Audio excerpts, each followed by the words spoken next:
and welcome to CNBC-TV18. India and the United States have finalized a joint statement whereby the two countries have agreed on an interim trade agreement, due to which the United States will reduce tariffs on Indian goods from 50% to 18%. To decode the fine print of this trade deal, we're joined by Commerce and Industries Minister Piyush Goyal. Minister Goyal, thank you very much for being with us. Thank you. So the joint statement is done. I think investors, exporters would now want to know, when does the 18% tariff rate become effective? Since we had the weekend, Saturday, Sunday, after the joint statement was issued, I would suspect any day during this week, the executive order to reduce tariffs to 18% should be coming out. Right. So does this mean that with that executive order, the rate would immediately come down to 18% in the federal register? Right. Would it require a signing? It would require a signing by the Honorable President of the United States of America. But now, having entered into the framework agreement and all terms being finalized, I see no difficulty in that. Right. So are you also expecting a visit from the United States to somehow jointly announce this deal, or are you going to US? We will have our teams now put the entire documentation in legal format so that we can sign the interim trade agreement, or the first tranche of the bilateral trade agreement, for which I have invited the USTR, the United States Trade Representative, my good friend, Ambassador Jamieson Greer, to visit India. He has indicated that he would accept the invitation, and maybe mid-March sometimes he would be visiting India. All right. So for exporters, for Indian exporters, that would be the date, possibly, when the new tariffs would become effective. No, the 18% would become effective immediately. There are other areas of concessions, some areas where we've got a zero reciprocal tariff. Those will become effective after the execution of the interim agreement. Right. Now, over the last 1 year, there was uncertainty about the trade deal, and that was impacting investor sentiment towards India. The stock market sentiment also was impacted to some extent. What would be your expectation now? Well, Indian economy powers on. It is the fastest growing large economy. Companies are reporting huge demand.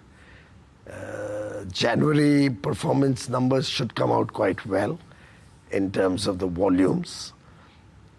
Recently, I was told steel mills are working at full capacity. I was told auto stocks are all sold out. There's no inventory at the dealers' end.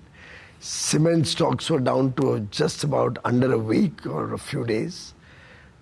I mean, the indications which I have received from the market sources or public from industry, which clearly reflects that there's a good amount of enthusiasm in the marketplace. The execution and finalization of the EU trade deal coupled with the US trade deal coming in quick succession of each other, I'm sure will give a big fillip to the India growth story. All right. Now, as far as the concessional rate of 18% is concerned, what would be the volume of the goods? If we ask you to quantify that, what volume of Indian exports going to the US will be now subject to a lower 18% tariff? First of all, there are many goods which will get zero duty tariff.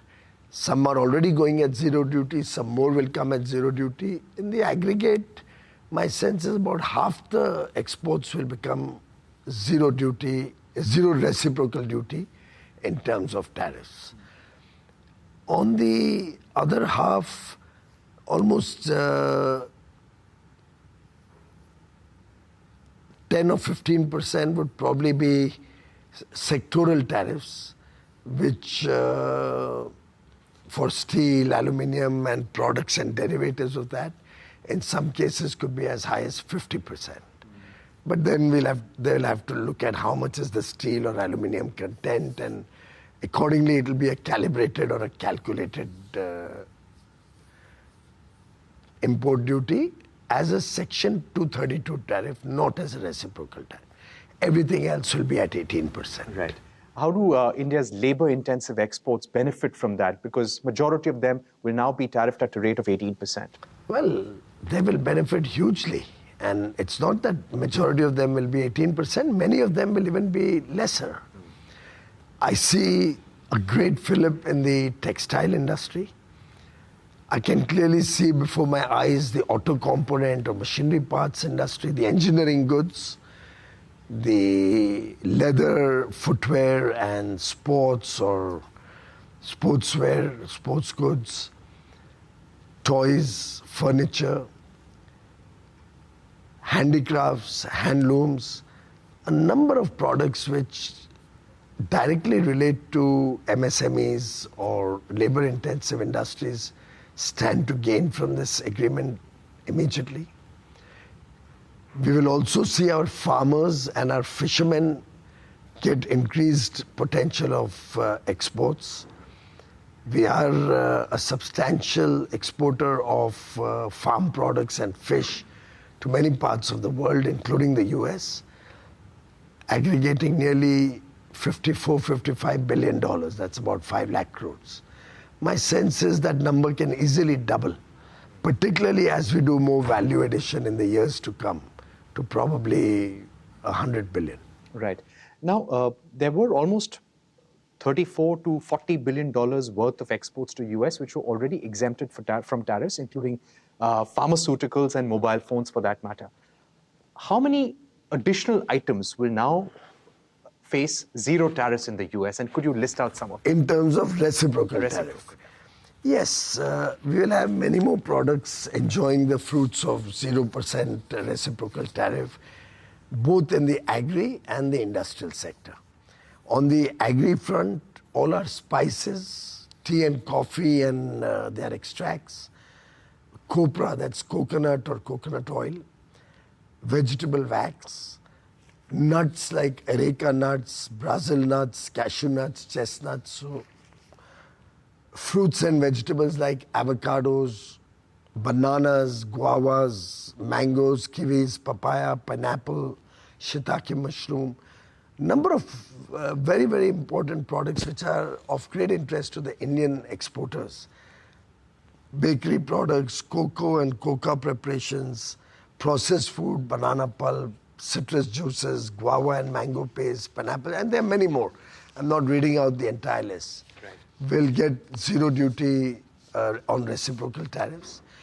We also will have a number of zero duty in terms of reciprocal tariff on some more products like gems and diamonds, coins, clocks and watches, essential oils, certain home decor items like chandeliers, illuminating signs, parts of lamps, seats, inorganic chemicals like iron and hydroxides, aluminium oxides, inorganic compounds of precious metals, zinc oxides, certain instruments and apparatus, minerals and natural resources, articles of paper, plastic and wood, natural rubber.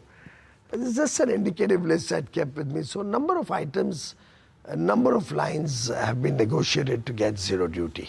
You know, you spoke about agriculture and you've said that India's red lines have been protected. Totally. But at the same time, you've got farmer groups who have expressed concern and they've said that this is a total surrender, and they've also called for a protest on the 12th of February. How would you address their concerns? I will be talking to the farmer groups or any associations.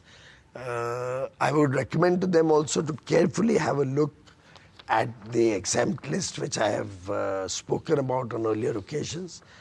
All the areas of mass production where we are self-sufficient and which really the larger part of farmers are producing, like meat, poultry, all dairy items, rice, wheat, sugar, all types of GM products, soya meal.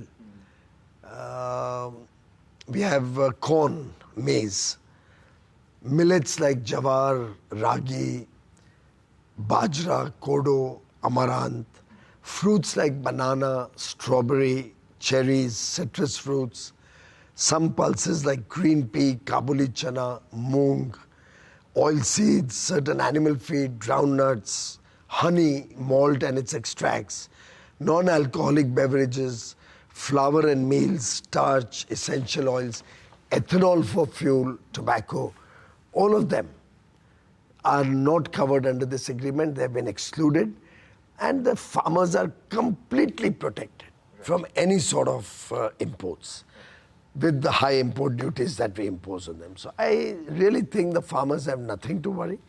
It is a few political vested interests or naysayers who are misguiding them.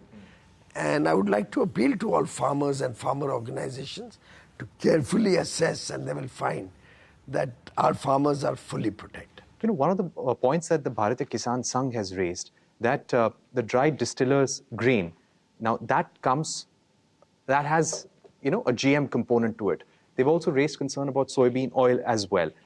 How would you address them? Because they're seeking a clarification. Soybean oil has been imported, as has DDGS on earlier occasions, but soybean oil is imported every year in very large volumes from all over the world, including from the US. So it's not as if it's something new. The environmental protection norms are that once the product is processed, then GM does not come into play. So I will allay their concerns with full responsibility, that they need not worry. No GM products are being given entry into India. Right. Now, there was a line in the joint statement which says that India will reduce or eliminate tariffs on all US industrial goods and agricultural products, including dry distilled grain, red sorghum, tree nuts, fresh and processed fruits, soybean oil, wines and spirits, and additional products. Now, what does the additional products mean? Is there room to include more? There's a vast range of agri-products, many of which are, of a certain type and names that we've never even heard of them. There's not much trade internationally or between India and any other country. Agriculture has a very long list of items, but these are the main agri items, what I just read out to you. What we've opened are items which we are already dependent on imports. For example, we import almonds, not today, but for decades. As children, we have eaten California almonds. We import pistachios, we import walnuts in the country. So these are certain products which for a long period of time have been imported. You are well aware that the demand for apples in India far exceeds the production. So we import about 5.5 lakh tons of apple every year. A lot of them come from the United States of America. We have given them a quota which is less than what they are currently exporting to India. And even within that, while the normal floor at which we allow imports is 50 rupees as a minimum import price, on which 25 rupees is the duty, so 75 rupees as a landed cost. With the US, the apples being of a certain higher quality, a minimum import price of 80 rupees has been kept with a 20 rupees duty. So the floor actually is 33% more than the normal apple, which is a huge protection for Indian farmers. So I would think that we have not left any cause of concern and ensured that farmers in India are fully protected. Right. Speaking about the executive order, which was issued almost simultaneously by the White House along with the joint statement, it said that India has committed to stop directly or indirectly importing Russian oil and will purchase products from the United States. Could you give us a sense of what's the understanding? Because our Russian oil purchases have been coming down. This is a subject that doesn't get included in the trade deal, nor do I handle it. I think it would best be answered by the Foreign Office, who have already made certain clarifications in this regard. Right. I'll just persist for one more moment because the executive order also speaks about monitoring mechanisms, and it makes the elimination of the 25% ad valorem duty contingent on stopping purchase of Russian oil. So how are we going to handle this? Because the US will be monitoring whether we are buying directly or indirectly. I think this is best answered by the Foreign Office because I wouldn't know exactly what they mean by this comment and whether any discussions have been held. All right. Just to speak to you about the Section 232 tariffs. Are we going to be working on trying to get concessions from the US on those areas which are under Section 232 as well? This is the first tranche of a potential bilateral trade agreement. And we will continue to work with the US to see areas of mutual benefit which can be considered in the final bilateral trade agreement.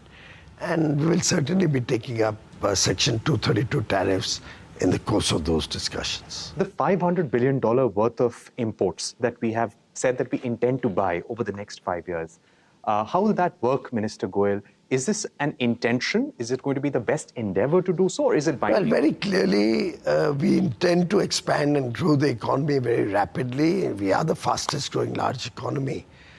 And the goods where the US can be a preferred supplier include things like GPUs and data center equipment, ICT equipment, technology products, which we need in big measure in India. Particularly, you saw the AI mission is taking wings. You saw the data center announcements in the budget. And the import of these products is almost growing at double digits, 15-20%. Energy requirements, LNG, LPG, crude oil continue to grow 6-7% every year, 8% every year. We do require coking coal for steel. We are already importing about 17 billion. Going forward, this is only going to get bigger. Our steel mills are planning to double their capacity, so we'll need more than $30 billion of coking coal. Precious metals come into India in very large numbers. Aircrafts, we already have orders on Boeing. We need engines, we need spare parts. I suspect we already have about $80 billion worth of civil aviation equipment on order, which is only growing. The demand for aircrafts and engines are growing, and more orders may be placed. Looking at all of this, clearly India needs a lot of these products. Even today, our current import of these products is about $300 billion. As it grows, in the next 5 years, we estimate our requirement of these products to be in the range of about $2 trillion.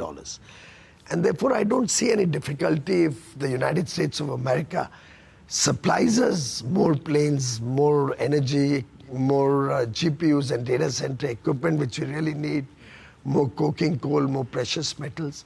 We will encourage them because that will add to the competition. India is agnostic. We would like to buy from the best source at the best price, the best quality.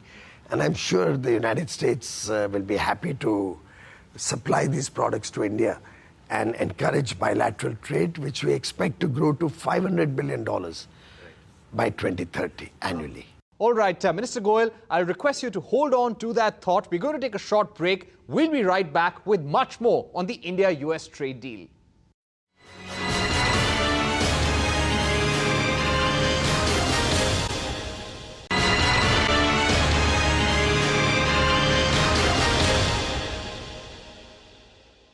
Welcome back. You're watching CNBC-TV18. We are in conversation with Commerce and Industries Minister Piyush Goyal on the India-US trade deal and what lies ahead. Minister Goyal, thanks once again for being with us. In the joint statement, it was also said that Section 232 probe on pharma and ingredients is on, and India will receive negotiated actions with respect to generic pharma and ingredients. By when are you expecting some outcome on this? They have not yet imposed any Section 232 tariff on pharma. Therefore, it was not possible to exactly put in a number there. But our understanding is, and we've received assurance, that generic pharma and their ingredients will be given a zero duty reciprocal tariff or zero duty Section 232 tariff. What happens now in terms of the next phase of the deal? What will be the focus? Well, I think once we have completed the legal paperwork, we'll continue to negotiate with the US to see how we can work towards making trade easier, expanding bilateral trade. We'll work with them to ease any tariff barriers on both sides so that we can both enjoy the fruits of this absolutely fabulous agreement that we've entered into. Right. H-1B, of course, this was an area of concern. US has imposed additional restrictions on the H-1B program. Has that been a part of your talks, and would you be taking this up in further negotiations? I have not discussed H-1B visas with my counterparts so far. I had discussed with our Indian industry, and they really don't seem to be perturbed at all about the restrictions on H-1B. They're very confident that wherever they require it, they will get it.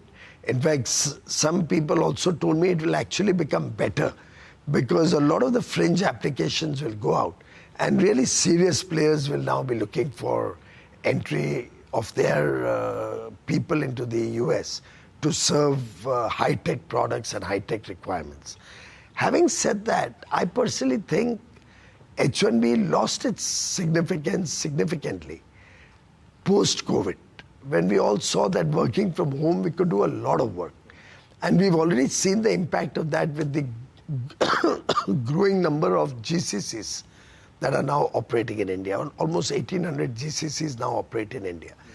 The world and large corporations recognize that you could as well do the same work from any other offshore location.